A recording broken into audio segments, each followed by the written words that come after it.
I never figured out how to have any semblance of balance. And I think women especially feel this weird pressure where they're supposed to just somehow figure out balance. And I think it's a lie. Do you seek balance though? I I have gone through times where I'm like, I need to get more balance. I just think it's a lie where you just end up feeling like you're failing all the time at everything. I think that the best you can do, the best I have figured out to do is to try and be present in what I'm doing, and just to commit to the choices I make, because I think balance, I think it's impossible, first of all. But what I will say is everything comes at a price. And building this business and working this hard had so many great benefits. I think Denise and I, very much like you and Paulo, we literally started from scratch, like super build a dream things. She started exercise studios and built them up to just powerhouses. I started, teaching on the internets, and none of it. We didn't know how to do any of it. Yeah. We just didn't know how. And that's the thing. Some of you are stopping because you don't know how. I'm like, just get in the game. You figure it out in motion. So. Yes. And, there's this whole idea of how you never feel ready. You know what I mean? And I remember when, I was like, oh, is now the right time to start a family? And everyone kept saying, oh, you'll never feel like it's the right time, right? Like meaning there's right. You're busy or this or that. And then I would say the same thing often when we're launching a dream or going after a dream. It's so easy to talk ourselves out of it and go, oh, well, I'm not ready yet. Or, oh, I need to learn more, this, that. Or I kind of feel like you never get to that place where you're ever in life, really, where you're like, oh, I know it all now. And I'm like, it's just, so I think if anyone's making that excuse in their own head, like just go for it. Because we're all showing up messily, even my theory, just because I've now had the blessing of seeing behind the scenes of so many businesses and mentoring so many other women and so many other, amazing entrepreneurs out there. Nobody's ready. Like everyone's. No one's ready. Mm-hmm. Yeah. You know what? The best sign of immaturity is to not expect uncertainty. Mm-hmm. The best sign of immaturity is to not expect uncertainty. It's like we think, oh, one day that goes away and I get it and I know how to do things and everything's perfect. And it's like, no, maturity says, I know there's so much I don't know. I have humility to the fact I don't know how to do most things. I have humility to the fact I don't know how today's going to go because someone else is in charge. Thank you, God. And so that humility is part of maturity. The added thing of maturity equals humility plus the trust to go on anyway. Like that's the trust to go on anyway and be responsible for one's own actions and responsibilities and reactions. That's maturity, right? Maturity says, I'm humble. I don't think I'm everything like you think when you're 20 years old or 19 or when ego or narcissism takes over. You have humility. And then you also have the trust to go on. That's maturity. Like the trust, resilience is a big part of maturity. And then owning one's own reactions, owning one's own thing. Like I said, I screwed up last night. Denise didn't. I did. I own that. Like that is part of being hopefully a mature husband. It's like just going, oh, I own my reactions. My reactions were not good. I don't know what you did. I just hope my husband Paul is watching because you're actually owning it. I don't know what you did. But I'm hoping Paul is watching you own it and be like, it's on me. I did it. I'm hoping you're setting an example right now. Okay, sorry, keep going. Yeah. Well, and that's another thing too. It's like the one reason people don't do that is because you have to be able to forgive yourself. It's like I used to be, I don't know if you all do this with your spouses and your partners. If I messed up anything, I did it with my team forever. If I made a mistake with my team or I did a bad job at work or, something crashed on the internet when I was teaching or I didn't reply perfectly to a customer and they came back and I would like, what's that word? Ruminate on that. I would stew on that for like a day or two and it would really upset me because I couldn't forgive myself. And I was like, oh man, I need to learn to forgive myself as much as I forgive other people. I need to learn to forgive myself as much as I trust in God, as much as I trust, part of faith is letting go of yesterdays, right? part of faith is letting go of yesterday's. And so I just got to let go of yesterday, show up and do a better job today and earn some more Post-it notes of love. So, well, I think, on this whole journey of everyone starting their dream, I think those are big, big things, because mindset, how we handle ourselves messing up, how we handle mistakes. I have people close in my life that have a very hard time saying I'm sorry or I made a mistake, and when they start to do the work in therapy and all that, they realize, oh, when I was little and I would mess up, if they made a mistake, they were taught that they were the mistake. They were taught they were bad, not that what they did was bad, right? And so we're all on this journey of figuring all that out. And, one thought, Brendan, I want to share also on the whole idea of starting your dream. I think another thing that can get in our own way or hold us back is just this idea of do we have what it takes? Are we enough? Do we belong? And one thought that keeps popping in my head, and then one story to share, because I looked at this journey I sort of just came out of, right? I started IT Cosmetics in my living room, couldn't afford to hire anyone for years. So I was trying to do every job. Raise your hand if you're doing it all right now. Yeah, raise your hand. If you're just you're doing it, you're the ultimate do-it-yourselfer. That's what happens when you start something new. You're the do-it-yourselfer. So anyway. Yeah, well, and you know what? There's no shame in that game. Listen, that's how you got to do what you got to do. And Paulo, me, eventually we hired one of my closest friends of over 20 years. She was in my wedding, a bridesmaid, and she was 6 months pregnant at the time. She was our first full-time employee. But all of us, we were doing everything we didn't know how to do because we couldn't afford to hire anyone. And it was like Googling. I mean, this sounds crazy. Now that I know more, this sounds crazy, but Googling, FDA regulatory compliance and writing packaging and all the things that Thank you, Google. Thank you, Google. And one thing I want to share actually with everyone, I believe this famous quote is by Dr. Seuss, I believe. But if anyone out there is feeling like they're a little odd, or they're trying to hide the parts of them that are weird or that might not be accepted in the industry they're in, or they might be tempted to conform. Maybe someone's starting a coaching business and they're like, oh, well, maybe I need to kind of conform a little bit to get more clients, or are people going to love me for me? All those thoughts we have, no matter what dream you're starting. And there's that Dr. Seuss quote that says, you have to be odd to be number one. And when I think back about that, I want to share a quick story in case someone needs to hear this today, that they have to be odd to be number one. And you know what? Hold on one second, Jamie, because that's so good. Y'all, here's what I want you to do. If you're getting any value from these morning shows right now, tag up a friend. Take a friend right now who you know is starting this dream, or who needs a little personal growth and encouragement, or how to fight with their spouse last night and they're trying to repair, or someone who needs some relationship advice. So if you tag them right now, then what happens is they'll see this replay.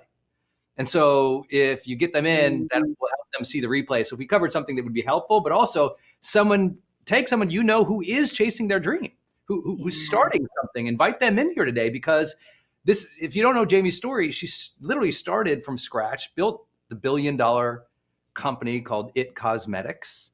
And here she is, she's sharing, hey, you kind of have to be odd. So tag all your odd friends. Yes. Take up all your weirdos, all your odd friends, take up your tribe, take up your team, let them know, just get them in the game. I mean, this is your chance every day with us in Growth Day. Our hope is we bring a little bit of empathy and encouragement and direction to your growth journey, to you being a better person, showing up better, making it happen. And you know what? People like us in personal development, we feel odd. The fact that you would watch a show like this to inspire yourself to have a good day, you're weird. You're like us already. You're our growth crew right here. This is our growth crew with us today, Jamie. That's what I'm going to start calling Growth Day members. It's our growth crew. We're in this crew together. We're growing together. I can't, seriously. By the way, I've never heard anyone put it together like that, and such a through line. And I think that it's so true. And I just want to call out one thing that you said too. Every single person listening right now, it is so easy for us to see our setbacks and our hard times and our things where we feel like we're not enough, or we didn't go to the right, job, or we don't come from the right family, or we don't come from the right zip code, or any of those things. It's so easy, like, to think that, okay, so here's what I'm destined to do. And again, it's wild, the power of, because I believe everyone has a calling. I believe everyone has more than one purpose in their life. And I feel like the things we go through, and by the way, let me just be real honest with you. You want me to be really honest? I didn't even connect the dots until just now with you about the diet shakes. I've never shared the stories I share in this book. I've like 95% of them I've never shared with anyone ever, right? My family's going to be like, you're drinking diet shakes in the bathroom in school, right? So this is like a lot of like, it feels so vulnerable.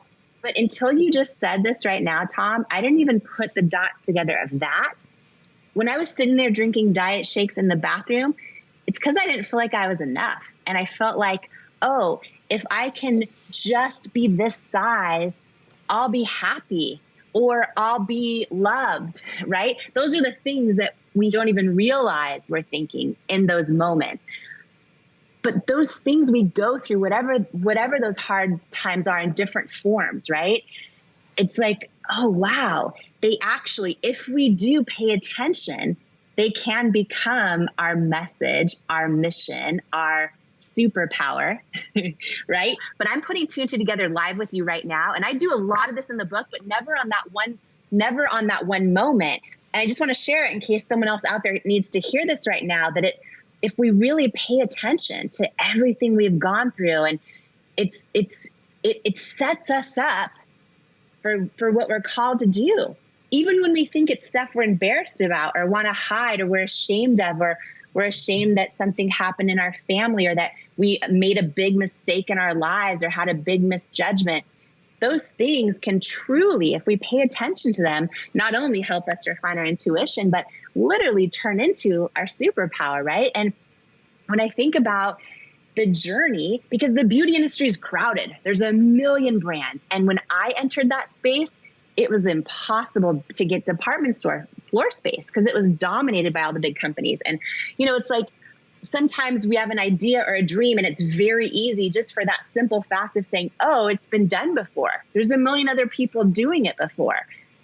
And hearing you talk live now too, one of the things I'm reminded of is every single person in your whole audience, in the world, frankly, nobody can do it the way you're going to do it if you live your truth. And when I think about the decisions along the way of when all the department stores told me no, when everyone said, you're not the right fit, you're not this, you're not that, I'm also realizing live with you right now that you're right. In the bathroom, I've never had this conversation with anyone, by the way. In the bathroom, drinking those diet shakes, I understood at a deep level of pain, the idea of not enoughness. I also understood the power of community, of understanding and seeing the light in other women. In that case, it was girls. We were young, seeing the light and the beauty in other girls when they're not seeing it themselves, but still not seeing it in myself, and having that understanding, right? And that through line then, all the way through the investor telling me, women, I don't believe women will buy makeup that looks like you, your body and your weight. It's like going all the way through that. By that point, when he told me that, I had a lot more life experience. I made a lot more mistakes, and I could actually hear my own gut tell me he's wrong. And I made the decision to trust myself, right? So, it would be a lot longer before we finally got a shot on QVC, and a lot more no's after that investor still. And it's hard in life when nothing around us tells us we're right. It's hard to then listen to that gut and keep going. But for me, it's everything. It's everything. And to use your wife Lisa's example, I think we all have it, but maybe it's a superpower to actually learn to hear it and to trust it and to trust ourselves. For me, it's life's greatest journey. For me, it's how we all step into the person we're born to be versus talk ourselves out of ever becoming that person. Yes. I am obsessed with an idea that you have in the book about how all the hard things are going to, like we started with that quote, they're either going to break you or they're going to make you. And really that's up to you. And the stories you share in the book are really, they draw you in with they are both entertaining because they're well written and well told. They're gut wrenching at times because I can imagine what it would be like to go through that. But they act ultimately as a yellow brick road in a way that I found very enticing in your book. And one of the bricks on the yellow brick road was that your father was an alcoholic. And you said something in the book that I was really impacted by, given my wife, Lisa, and what she's like. You said, my dad loved me, and he was a kind and gentle man who quietly struggled with alcoholism. And the way that you described that was very generous. And you said, but there were times that you would sit and stare at the clock, and because you had to wait for him to wake up, which your mom would be off working. And so sometimes it could be hours of waiting for him to wake up, and he would wake up, or you would get to the time where you were allowed to wake him up, and then he would ask you for an hour or two. And then I just imagine you sitting there watching the clock flip until he finally gets up and you guys can hang out. And in that you said, my dad inadvertently taught me that women are superheroes that have to be stronger than men, because that's what my mom was, a superhero who's essentially doing everything by herself. And I was like, I know that it is, Jamie, I don't wish difficulties on anybody. But man, when they're looked at from the right lens, they make pretty extraordinary people. So that's a story you tell early in the book. The yellow brick road then leads to a photo of you and 7 of your friends, so you and 6 other people. And you break down. Every one of you guys has overcome. It's almost absurd. The fact that out of 7, 2 of you were adopted. There's breast cancer. There's learning difficulty. I mean, it was crazy. And yet, each and every one of them is absurdly successful. How do people harness difficulties like that to become something powerful instead of, leaning into the victim side, which anybody would understand, people pulling the victim card from that? But how do you pull something else? The very first and most important thing on how is you have to want to. And I think that every human being can easily go into victim mentality on a lot of things that have happened in all of our lives, right? And it's a mentality that actually can, I think, reward you in a lot of ways, and also become a justification too for staying inside your comfort zone when it comes to things like going after your dreams. And it makes sense for a lot of people, right? And again, I think there's a time. I mean, I'm not going to speak to people that, I'm not going to speak to a lot of the really hard things that require a lifetime of work to figure out. What I will say is therapy is the best thing I've ever done in really understanding this. And I actually talk about that. Does it allow you to recontextualize? Is that the idea? Yeah. And to understand it at a deep level. And by the way, your show, like this conversation, to me, these are the things that are so important that we invest in ourselves and do, right? Because I don't want to stay in a place where it could be easy to stay at in my life. I think that the quote you started out with, when these tough times happen, do you warrior up or do you victim up? Do you level up or do you give up, right? The up is up to you. And I do believe why I share the story of my 7 closest friends is because I think this is important. I think a lot of people out there are like me and maybe have loving family, loving friends.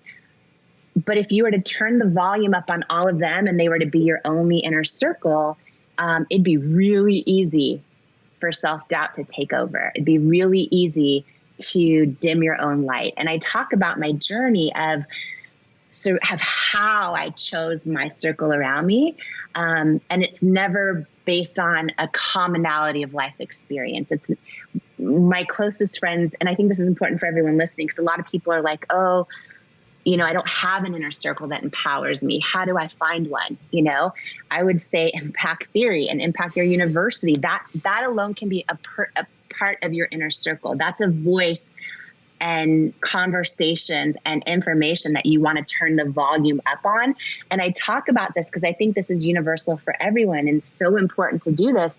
A lot of times people build their circle of friends based on who they went to school with, or things they have in common and all the stuff, right? Maybe it's a group of people from work because you're around them all the time, whatever it is.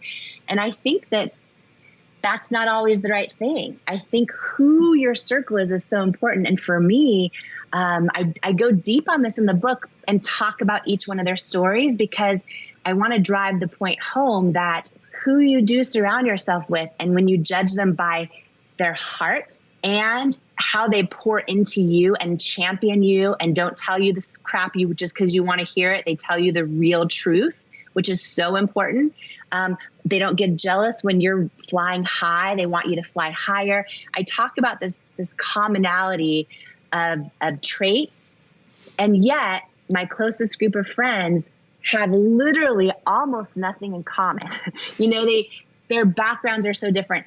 They have different faiths and no faith. They one of them was homeless all growing up, then lived in the projects, and then figured out how to build her own circle and become an entrepreneur. And she figured out how to turn down the volume of negativity and lack of dreaming of all the people around her, for the most part, that she was raised in. And how did she turn that volume up on her own inner light? And I share this common thread, really just to inspire a mindset shift sometimes of, oh, you know what? My circle of friends, each person listening right now, my circle of friends, they don't need to think like I do, or pray like I do, or love like I do, or anything else. But if I surround myself with people that are truly telling the truth, loving me authentically, and uplifting and dreaming big with me, and calling me out on the BS when I start to talk myself out of my own truth, right? Which we all do. It's a lifelong journey. Talk about the power of finding people like that and surrounding yourself with them. And I think they can be people in real life. And I also think that they can be people that you let pour into you who maybe you've never even met, like your show for people. You know what I mean? I think that that's really powerful. Who we let speak into our lives and who we turn the volume down on, but still love anyway, is so important. Because one of our biggest mistakes is turning the volume up on the people just because we love them and they're our family. And then all of a sudden, that's all the noise we hear, and it impacts our whole life. Talk to me about the ability to turn the volume up and down. That was one of the things I found really extraordinary in your book. If I were going to do a spoof of your book, it would go something like this. Somebody was really fucking mean. I cried like a motherfucker. And then I walked in the next room like a warrior. It's that over and over and over. I love that. Every time. Well, I mean, you actually have a whole chapter in the book about swinging your big balls, which we should definitely talk about. But first, give me the idea. How do you turn the volume down? When you said that earlier about the guy who said, look, people aren't going to buy makeup from somebody that looks like you. How do we grab the volume knob on something that gnarly? Yeah. I mean, it is such a disciplined practice. It's such a skill. It's hard. I mean, just yesterday, I had someone do something that I thought was a super close friend, and I was just blindsided, and I felt so betrayed. And listen, we all go through these things, and they're hard. And one of my friends many years ago, Bob Goff is his name, he taught me this, and it just stuck. I just feel like it was so important to talk about it, because this tool that Bob had taught me, where he talked about your own microphone and then the volume dial. And he basically, I imagine, right? Because, that I have this microphone. Everyone listening right now, imagine you have your own microphone, and you have to get into really good practice of who you hand your microphone to and let speak into it. And what I had to learn, one example of this is, my dad, who was an alcoholic, who was a good man with a really bad addiction, and love me the best way he knew how with his own capacity. And I remember I was, working, I was always super ambitious. I wanted to get a car and go travel, all the things. So I had 4 jobs in high school, and, I was working, one of my jobs, I was working in a health club, and I started as a receptionist. And then they said, well, if you sell memberships, you'll make commission on those too. And I started selling a lot of memberships, and I was like, this is great. And so after high school, I didn't go to school right away. I moved out, got my own apartment. I was making like $55,000 a year, which was more than my dad at his job he'd been at. And I never forget when I made this decision I was going to go to school. I was like, okay, because I just wanted to get out, meet other people, and like figure stuff out. And I remember when I told him I'm going to quit my job and I'm going to go to school. And he was mortified. He's like, what are you doing? Like, do you know how much money you're making right now? I mean, he was so upset and so worried about me that I was making a huge mistake. And so I remember even in that moment, we all have experiences like that in our lives with our family, right? They're seeing things through their own lens of experience. But whether it's a story like that, or it's just a friend that you love hanging out with and you go to the gym with only, but anytime you share a hope and dream, all of a sudden you feel them lower your vibration. Like you feel it, right? Because they don't get it, or they don't like it, or whatever it is. Bob Goff taught me this, that basically you learn, oh, I'm going to take back my microphone from them on those topics, right? I'm going to talk to them about my workout today, or in my dad's case, what's happening on the news or whatever. But I started learning with my own big hopes and dreams. I don't give other people my microphone who are then just going to literally lower my vibration because of their own lens of limitation.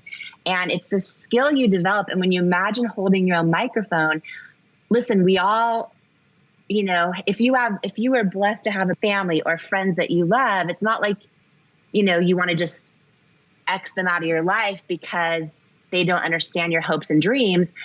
But learning to just not share them all with them, hold your own microphone, talk to them about other things, like what's on The Bachelor, or like what's going on with whatever, right? And love them, but put those boundaries in place. And then the other thing is the volume dial, and that's big. And, people have said things to us that have hurt us, probably universally. There's probably not a single person out there that hasn't had someone say something to them that hurts them deeply.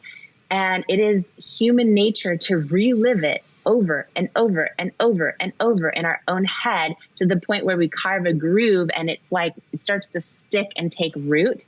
And I think it is so important mentally for me. Like every time that dude who said no one will buy makeup from you, and there were so many other rejections that I talk about in the book.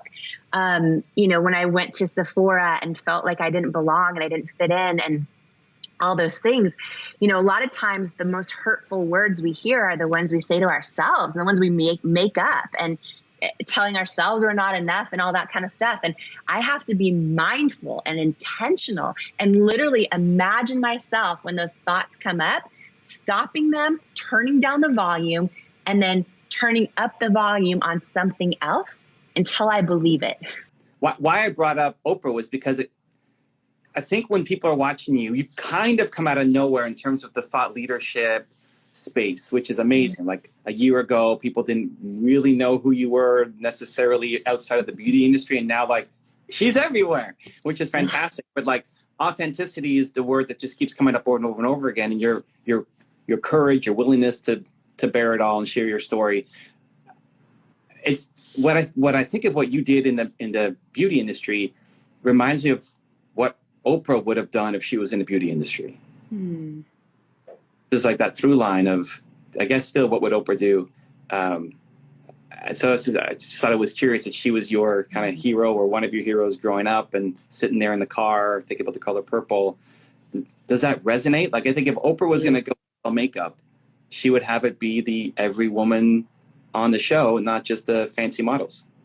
Yeah, and I think that her whole life is about authenticity. You know, one of the things absolutely that resonates. Yeah, thank you, by the way, for saying that. That's like the biggest compliment in the world. And, you know, yeah, the whole personal growth space. I mean, I remember 20 years ago, I was a waitress at Denny's, and I would save my tip money at Denny's to buy Tony Robbins' personal power tapes and attend my first ever seminar. And I've always loved and believed, like it helped me then believe that where I come from doesn't have to determine where I'm going. And I just feel like I'm a lifetime student with everyone else. And, you know, I went through a decade of starting a business with nothing and going through years and years of rejection, and then figuring out how to turn every no that I faced, how to not take those no's personal. And there were some personal no's, but how to not take them personal, how to turn them into yeses, and went through the process of building a team of over 1,000 people, leading departments, made a lot of mistakes. I worked 100-hour weeks for close to a decade, and there's things I would do differently.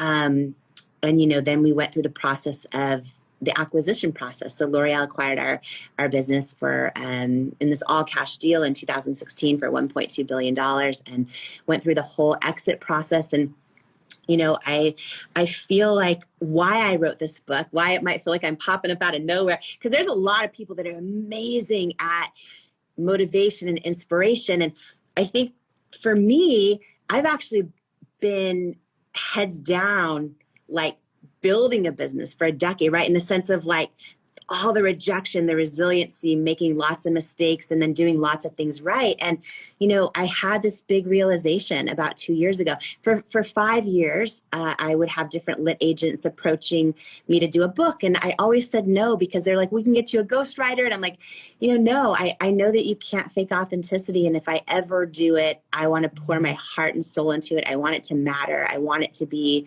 you know, everything I wish I'd known that would have saved me a lot of self-doubt, that would have saved me a lot of nights crying myself to sleep.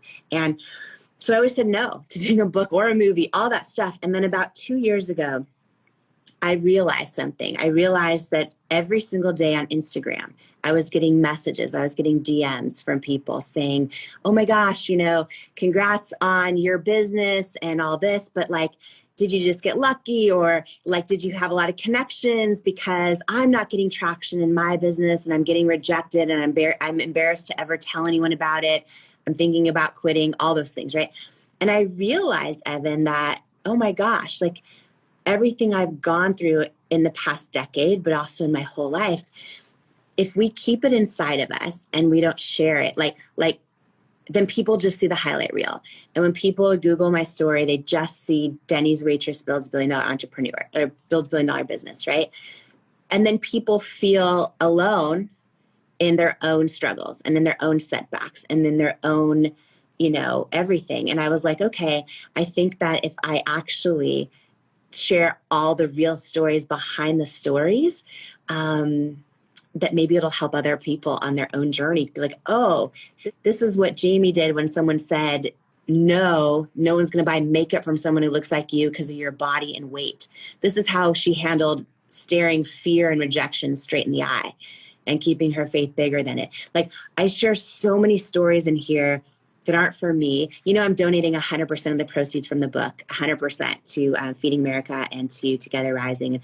I literally wrote this. I wrote every single one of the 80,000 words in it because I just felt like, you know, I think everything we all go through, when we can make it about something other than ourselves, when we can make it about something bigger than ourselves, when it can help other people, that's really where our fulfillment comes.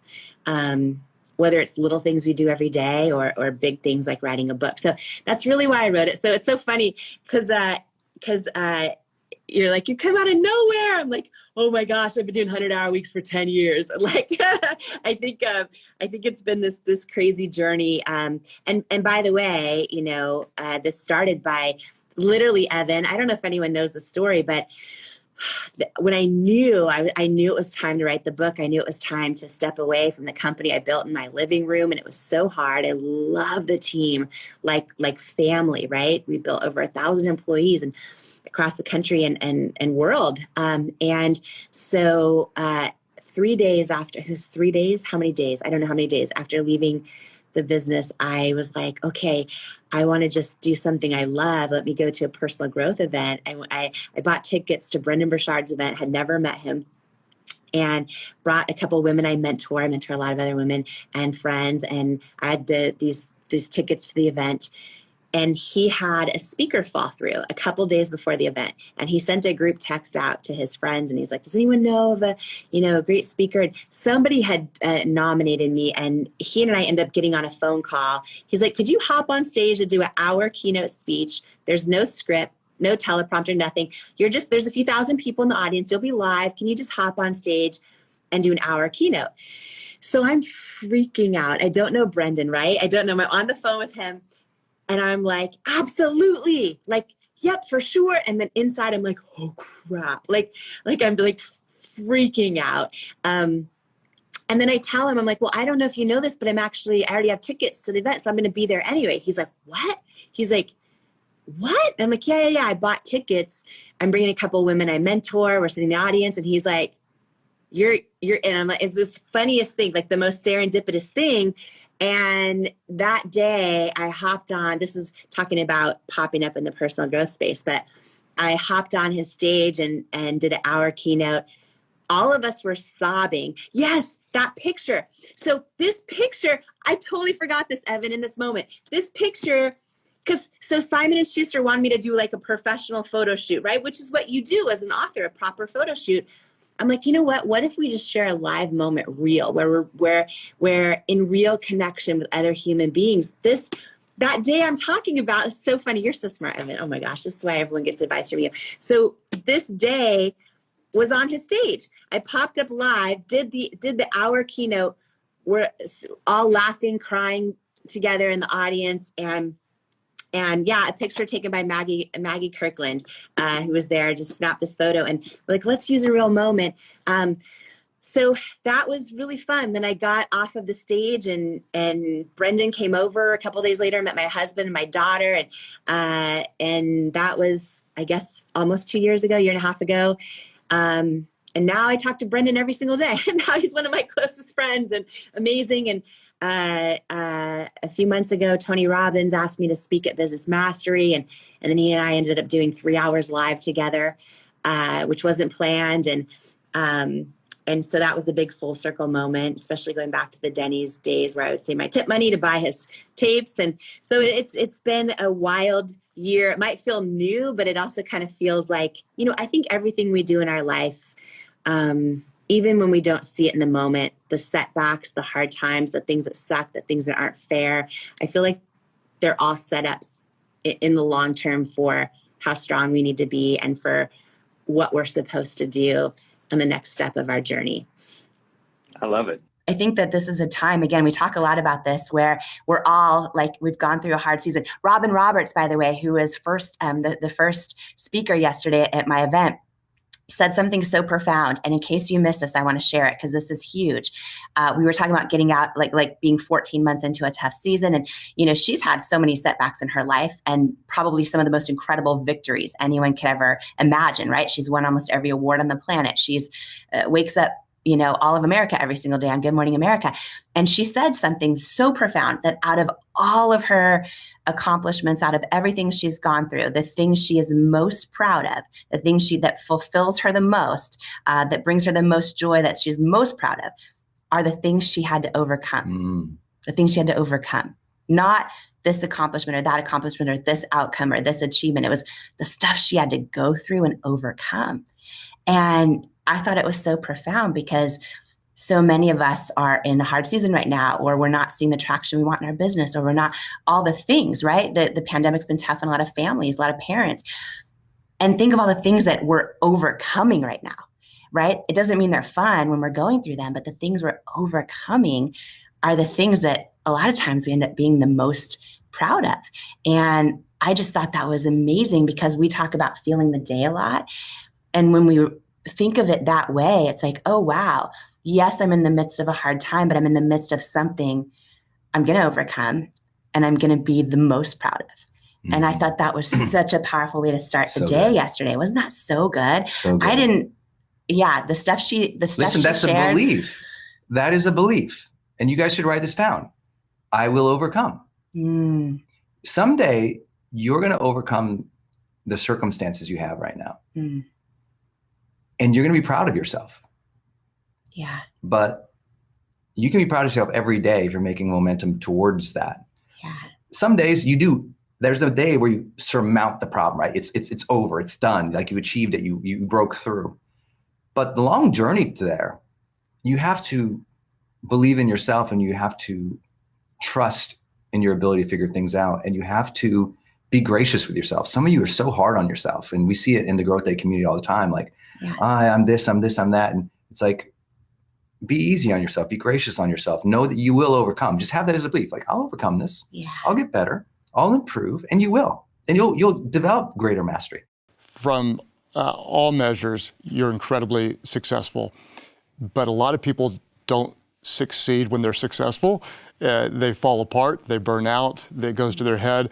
What advice do you have to people who are succeeding to stay successful at what matters most?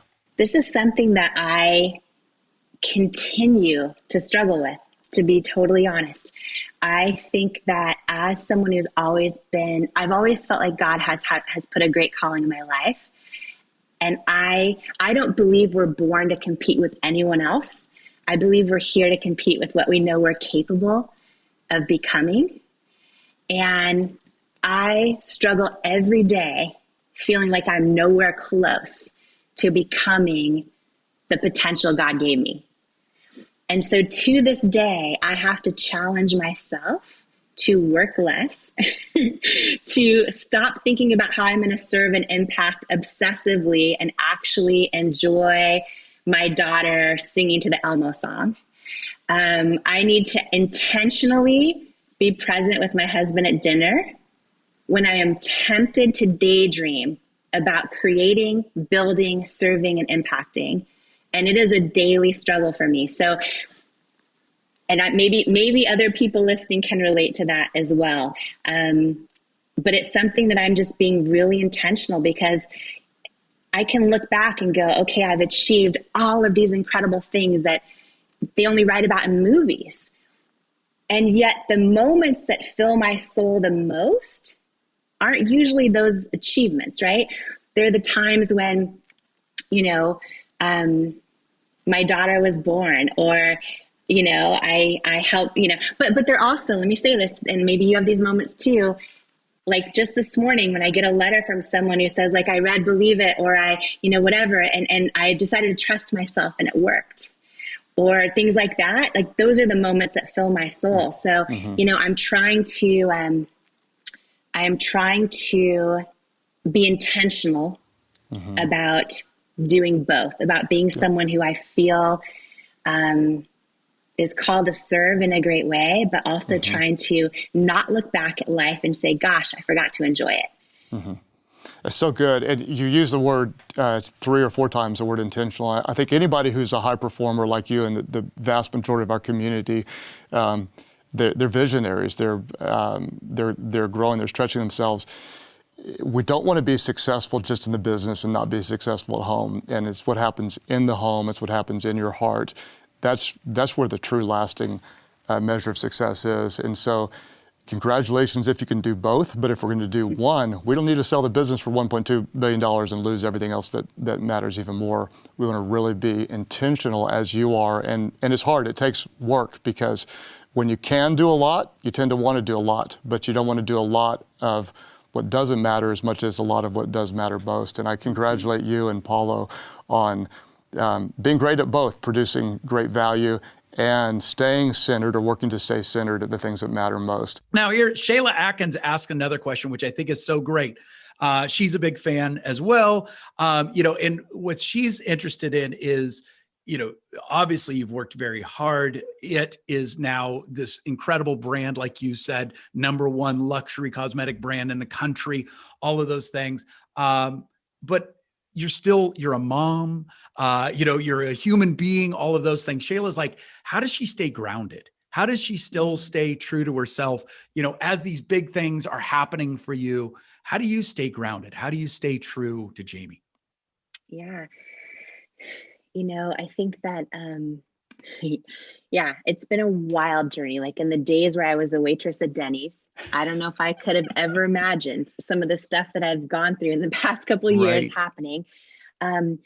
I stay grounded in my faith, and Yeah. I believe a couple of things. I believe all of us are on this earth not to achieve things or get significance or accomplish things. I think we're here to compete with only who the person God made us capable of becoming is.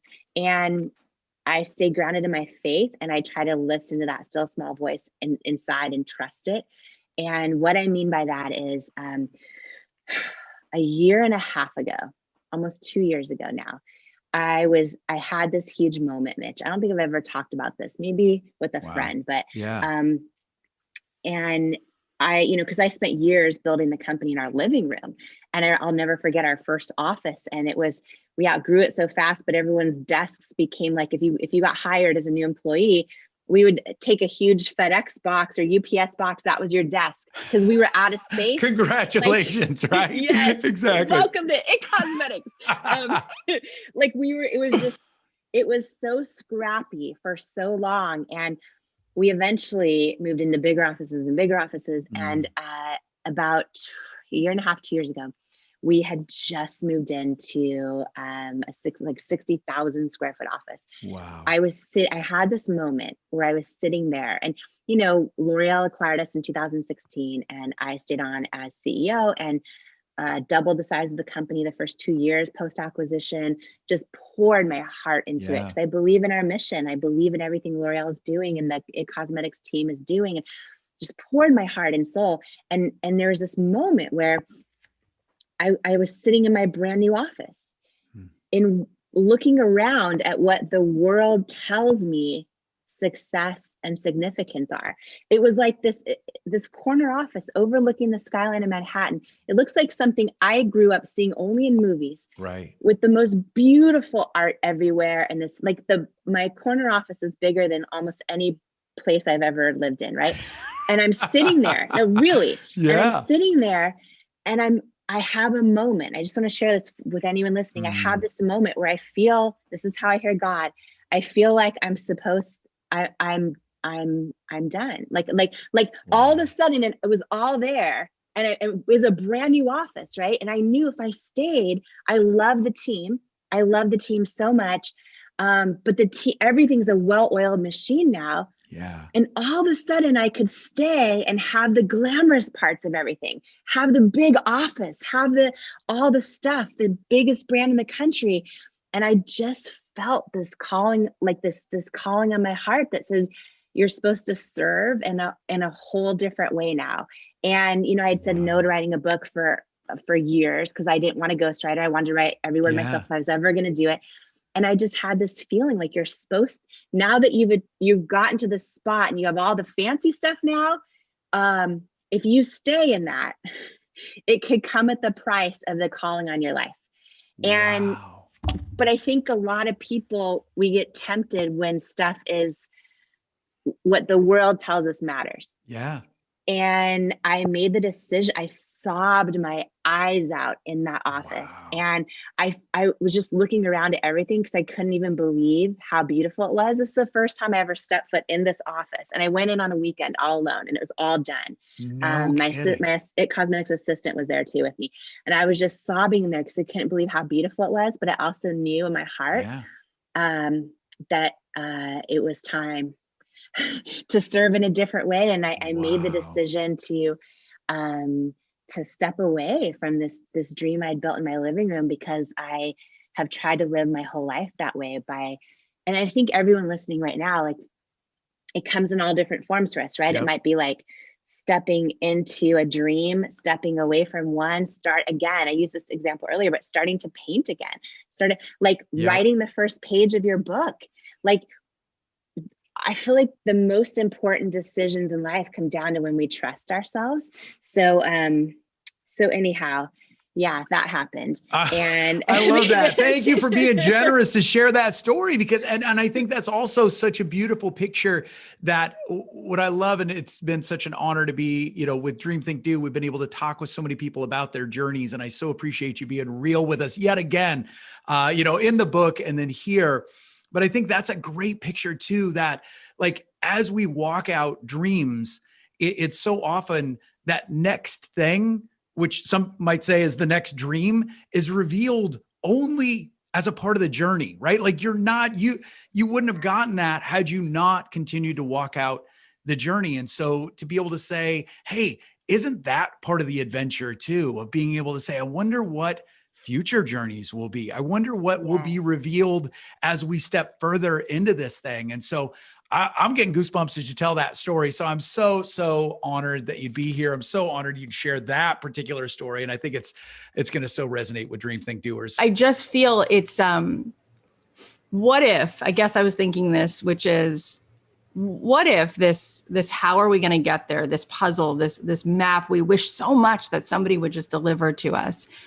What if it's so close that we are constantly just tripping over it? Like, what if the portal, the door to all of it is the simplest yet most untapped thing that we've ever done, which is just to fully believe in it. And then it's like, we were talking about Sherry Salata before, and she said to me, when people say, how do you become successful? You were executive producer of Oprah, every successful person over the last 3 decades, them. And what is it that you all have in common? And she said, it's not what are you doing? It's who are you being?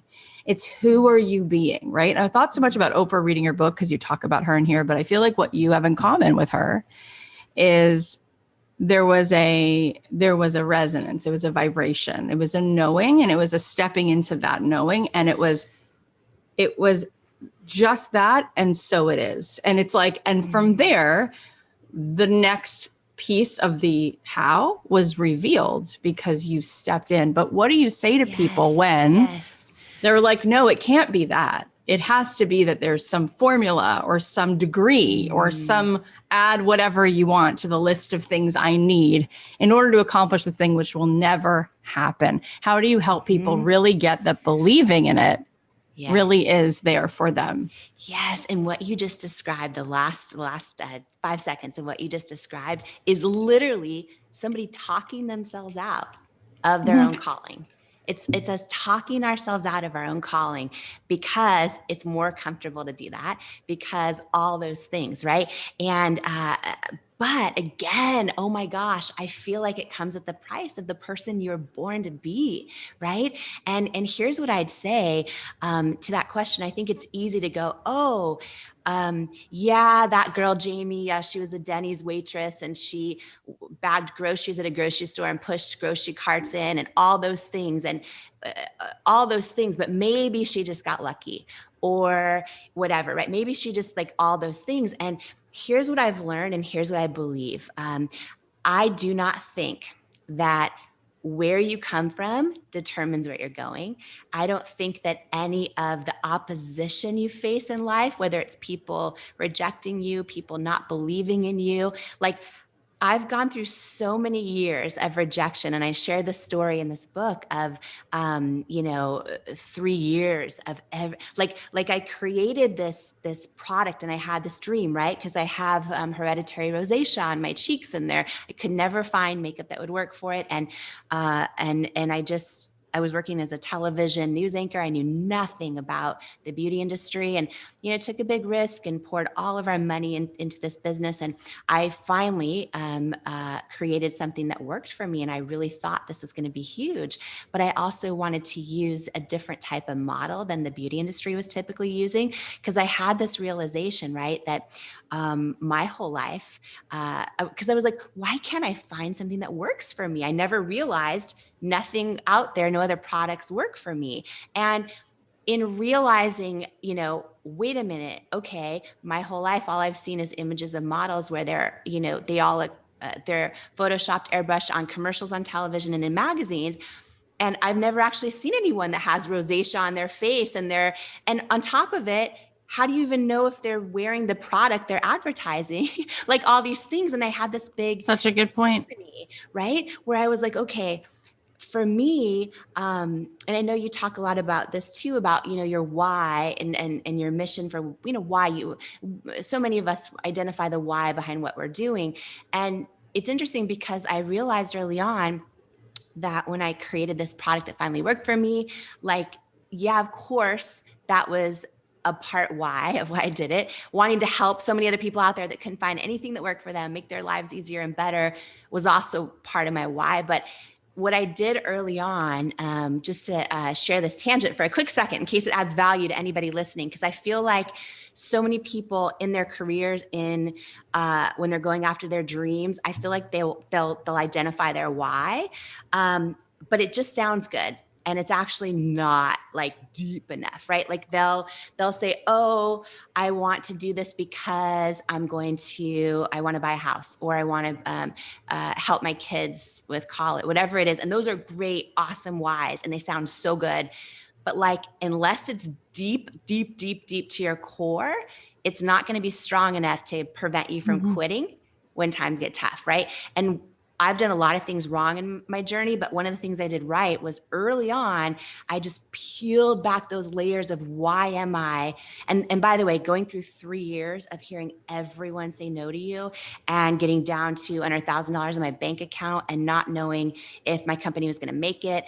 Like when you go through all that opposition, when you have no proof of success around you and you have no one saying this is going to be amazing, you're going to do so good. And like, every time I checked in with my gut, I felt like I was on the right track. But what also kept me going was like, I really did the work early on of peeling back the layers on like the why, deep, deep, deep beneath the why. And for me, it was like, oh, because I had this realization, because no other makeup would work out there. I had this realization that I wasn't just doing this to make a great product. It was like, oh, I'm going to launch this company. I'm going to use women that are models of, and men and every gender identity of whatever age, size, skin tone, skin challenge. I want to use all kinds of models and call them beautiful models and mean it, right? And because what I realized is, oh, in this journey of trying to find a product that worked for me and I realized my entire life, even since growing up as a little girl, every time I would see these images in magazines, like I'd see them and I would aspire to look that way. But they also always made me feel like I wasn't enough, always. Right. And my deep why, like for this not giving up after during years and years and years of no's, was like, I wanted to shift culture in the beauty industry around inclusivity, but also around the types of images used as models and the definition of beauty. And I wanted to do that for every little girl out there who's about to start doubting herself, and like every grown woman who still does. Yeah. And like, that is what drove me through all of it. Anyhow, it was so many years of opposition and of hearing no's from anyone. And to your question on, well, what's the difference? But, like, what would you say to people who are like, oh, here's the deal. At the end of the day, and this is after going through so much, like we could talk for 50 million hours about the stories in this book that I've never shared. But like, one of the big things to share is that I believe, and I believe every single person has what it takes to go from like underestimated or facing opposition or filled with self-doubt in their own head, to go from unstoppable. I believe every single person can do it. And I really, truly believe the first criteria for that is that they need to want to, right? They have to want to. And a lot of people just decide, oh, for all these reasons, this isn't possible for me. I believe step one is deciding you want to. And after that, it comes down to mastering belief. And that's hard. But when I look back on my journey, when so many people are like, how did you start with nothing and build $1 billion company from your living room? It's like, yeah, I worked really, really, really hard too hard, frankly. I worked really hard and I didn't give up. Like every time I got knocked down, another no. Yeah, it was hard. Yeah, I cried myself to sleep so many nights, but I didn't give up.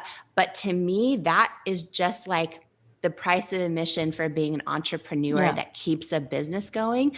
For me, the single biggest thing, and I would say this to everybody, despite what their dream is, but like for me, building a $1 billion business from my living room, the single biggest thing I did right was like, I made the decision to believe that I could. Yeah. And that is why I wrote this book, because I believe that, it doesn't matter if someone's dream is to get on the PTA board and decide they like the other women.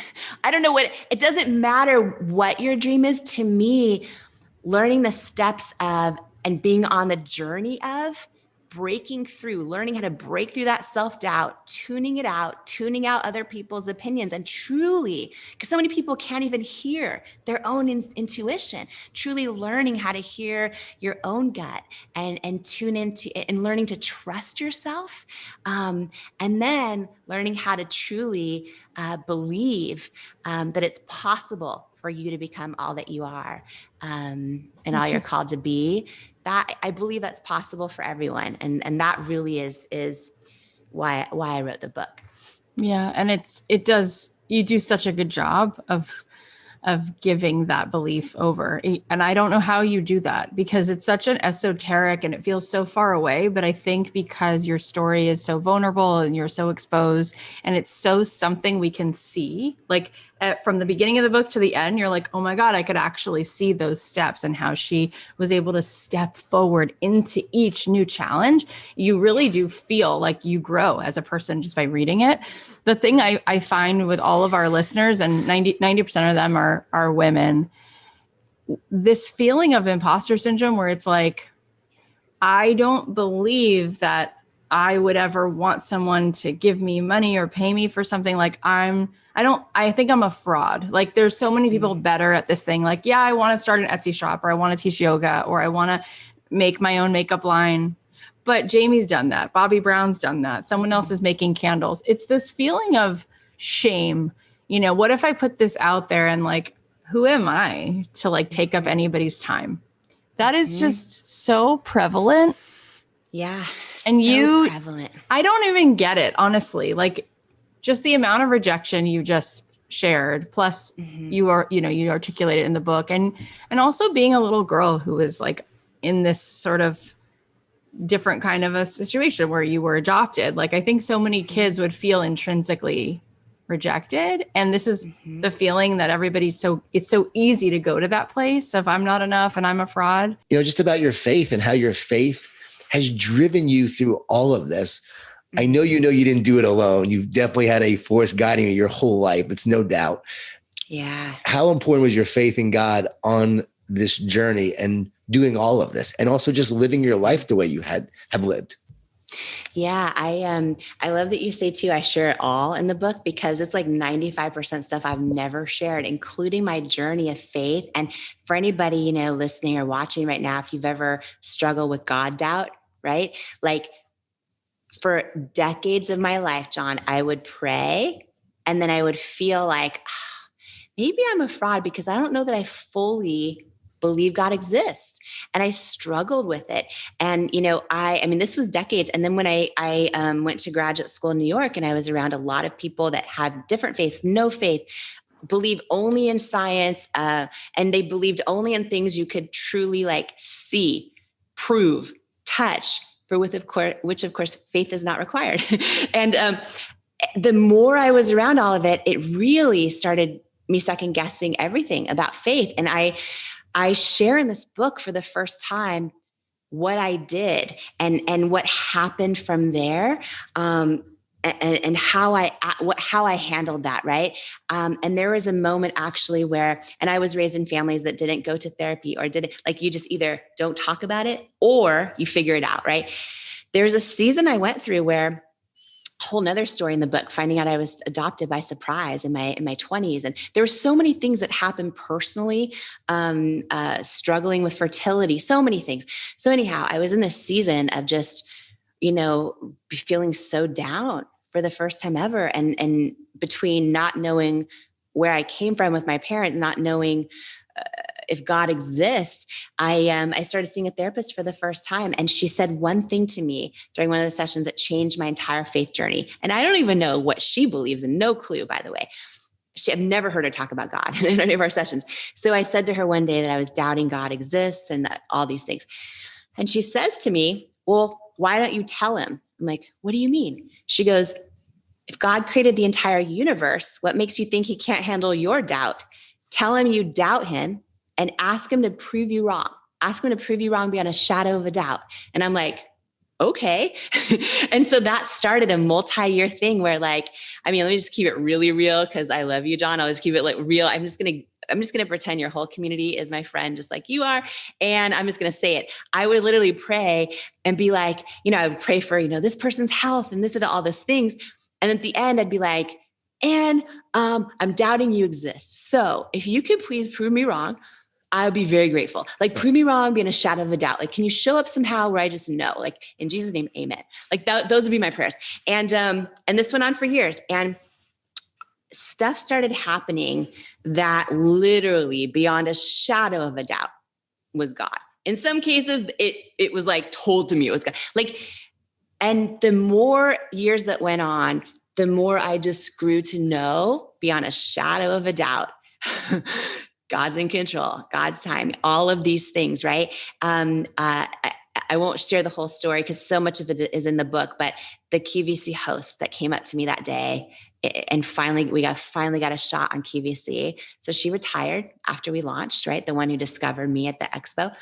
Many years later, she was, she had left QVC years before. We grew to be the biggest brand and number one brand. And so I was like, I have to thank her for loving our product that day. So I looked her up, I called her and I said to her, oh my gosh, thank you so much for loving our product. You changed my life. Can you believe we're the biggest brand in QVC's history? And she says to me, oh honey, I do love your product, but that is not why I went up to you that day. I'm like, what do you mean? She goes, I was walking that expo with thousands and thousands of women. She goes, I clearly heard God tell me to go up to you and help that girl. And she goes, and I just listened. And I'm like, whoa, right? There's so many stories like that have happened. And so and I share so much more in the book, but anyone who's going through that, who believes but doubts, right? For me, telling God I doubt him, asking him to prove me wrong has changed my entire journey of faith.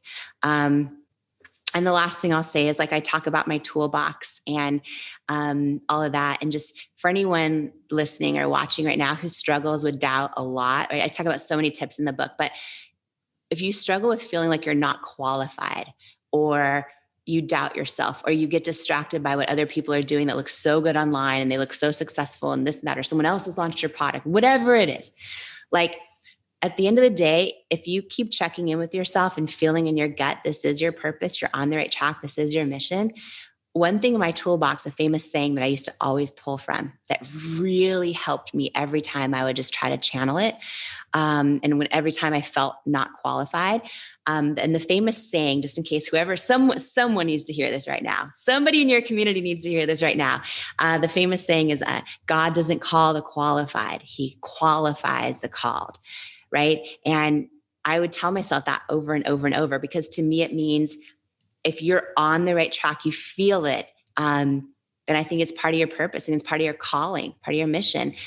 And if he doesn't call the qualified, he qualifies the called. To me, that means you already have everything you need inside of you right now, right? To accomplish your dreams. It just comes down to believing it for yourself. No one can keep you from what God has planned for you. Yes. And I got to tell you, when you were telling me the story about the woman saying that God told her to come talk to you, wow, I got goosebumps like you would not believe. I just had a spiritual experience as you were sharing that, goosebumps, which always happens when God is showing up saying there's something more here. This is bigger. And wow, that was powerful when you said that. Major goosebumps on that moment. So you then spent 3 years as CEO of L'Oreal. Amazing, freaking incredible. How do you now reassess, or maybe not even reassess, who you are today? Yeah. What you stood for? Does that still resonate? How do you evolve? Because we all have an identity, right? And so for so long, your identity was speaking out to all these women who maybe didn't have a voice, and you were finally the one that was saying, yes, we may have skin conditions. Yes, this may affect us, but we don't have to succumb to it. Yeah. So you've been like the advocate for that for so long, so powerfully. Where do you go now, and how do you assess who Jamie is today? Yeah, I think that question is such a struggle for anybody who has been all in on something to the point where you're like burnt out. Exactly. And like you said, it almost becomes your identity.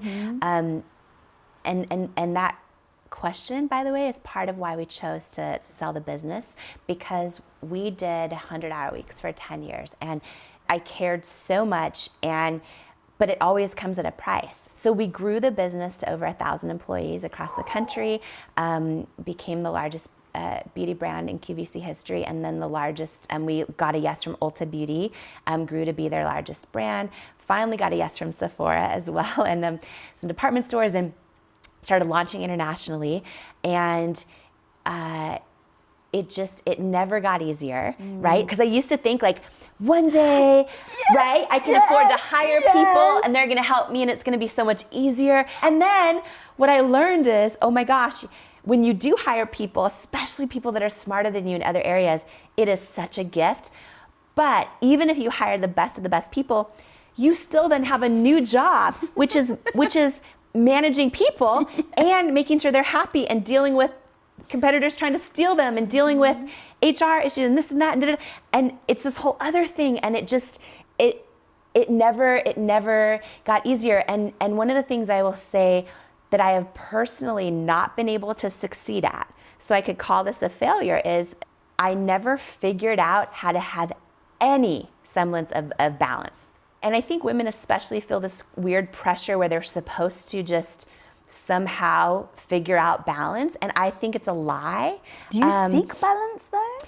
I have gone through times where I'm like, I need to get more balance. I just think it's a lie where you just end up feeling like you're failing all the time at everything. I think that the best you can do, the best I have figured out to do, is to try and be present in what I'm doing, and just to commit to the choices I make, because I think balance, I think it's impossible, first of all. But what I will say is everything comes at a price. And building this business and working this hard had so many great benefits. You know, we have millions and millions of customers and community that I just feel like they believe in themselves more, even if they've never bought a product. It wasn't even about that. It was them being in a community where, you know, they felt like they were enough.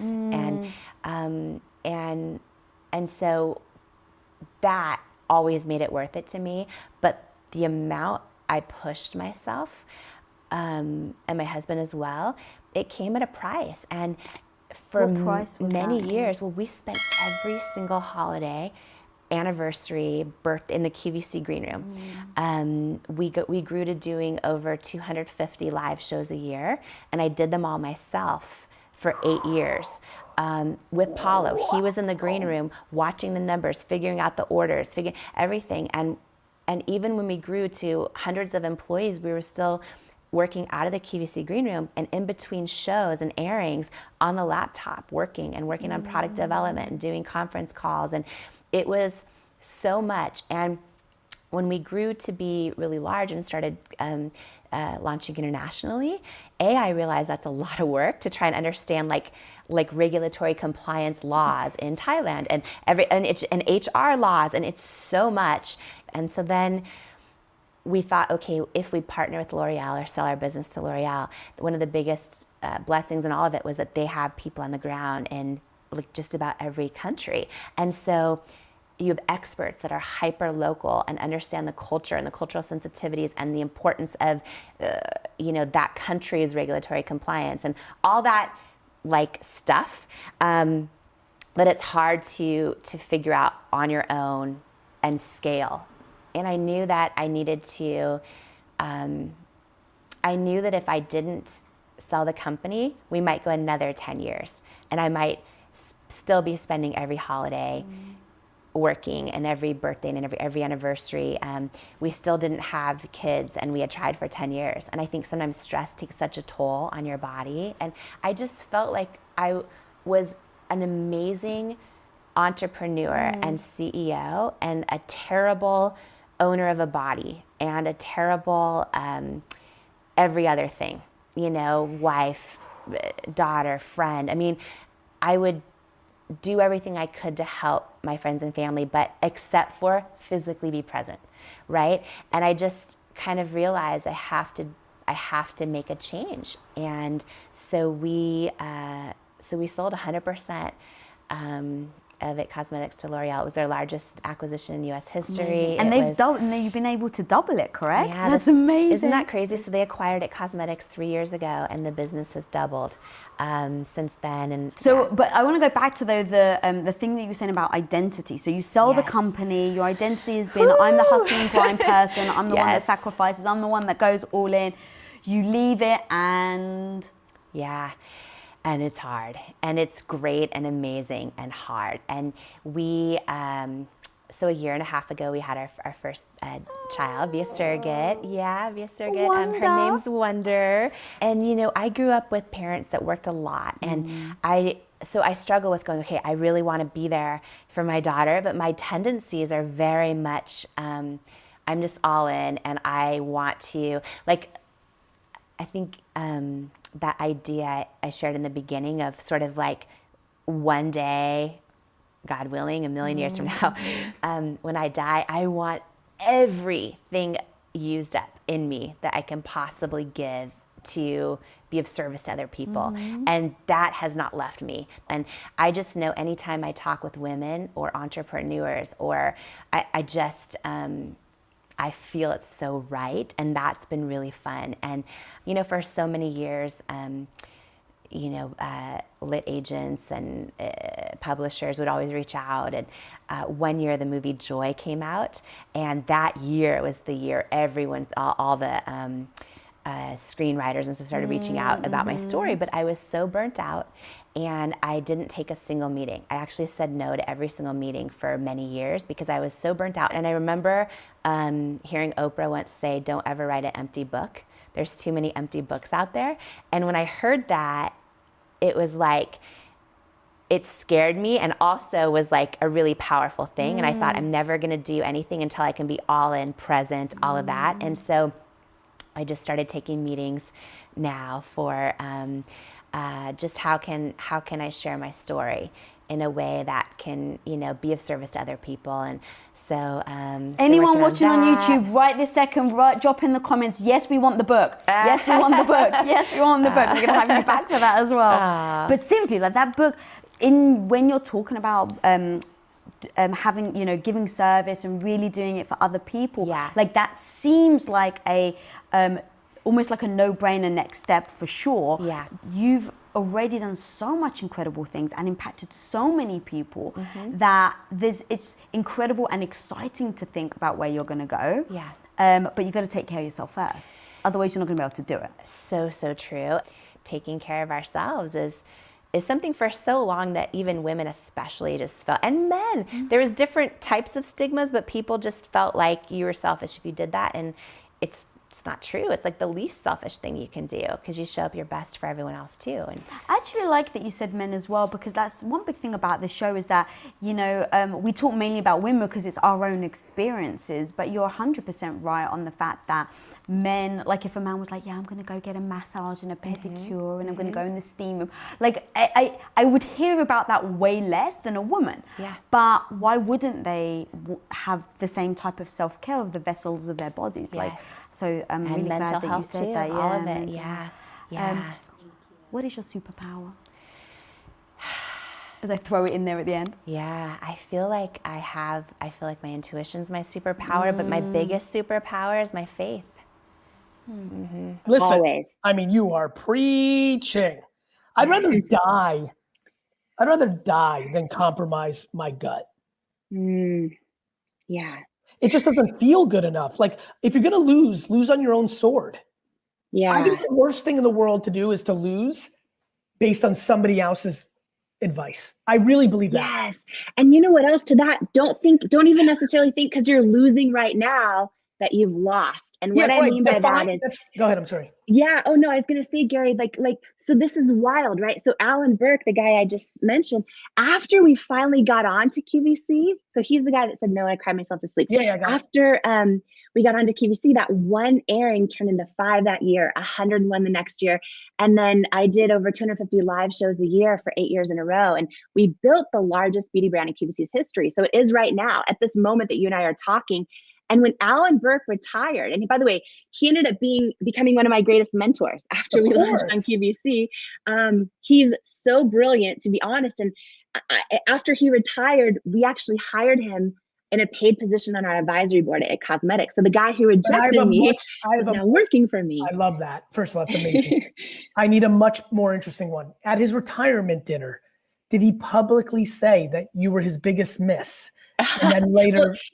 So here's the funny thing. He would say that, and he has said that, but here's what I know. I know that had he said yes sooner, I know that I didn't know what I didn't know.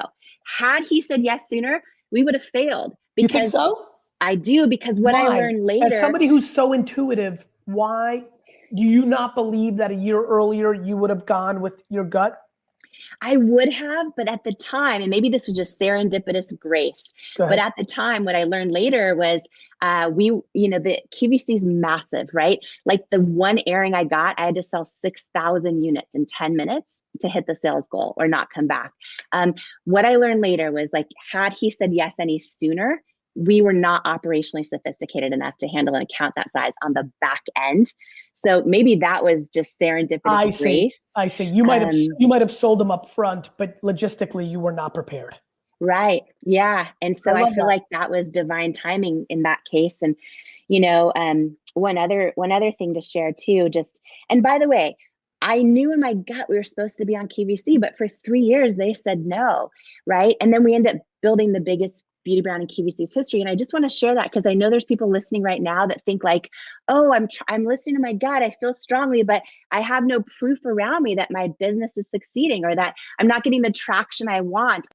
Ladies and gentlemen, rock this house and welcome to the stage, Jamie Kern Lima! Baby Kern Lima! Every single one of us has had someone tell us we're not enough. Every single one of us has had someone say words to us that hurt.